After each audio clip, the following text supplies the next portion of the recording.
Woke up this morning to the news that a $1 trillion bailout package had been approved by the European Union, and it sent stocks soaring all around the world. Not only did the EU and IMF agree to open up its coffers, but even the U.S. Federal Reserve agreed to extend a line of credit to Europe overnight.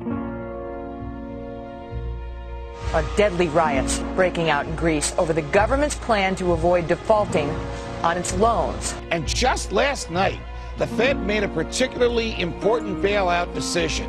It will start sending U.S. dollars to central banks in Europe in an attempt to keep the economic chaos in Greece from spreading to the rest of that continent. This comes on top of a pledge of nearly $1 trillion. Could this kind of thing happen here? Could what we're seeing in Greece and California happen on a nationwide basis here? Absolutely. There's going to be anger and there's going to be riots in the streets as well. But this is all a consequence of the fact that why and how do governments spend like this? It's because they don't have sound money. When we run up deficits, we tax, but never enough. We can't tax it. It would ruin the economy. Then we borrow, and we get away with that for a long time. But we rely on the printing presses from the Federal Reserve to create the money. And that's where the problem is. This is why we have to look at the Federal Reserve. We have to get an audit of the Federal Reserve. We have to look at the monetary system and the dollar system, because you can't have fake money. This is counterfeit.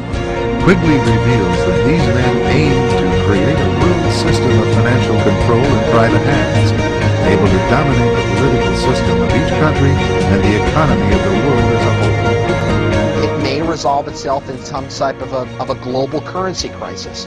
And then if the global currency crisis unfolds, then inevitably you get, I guess, an alignment under a global world government, a new global currency, and a new world order.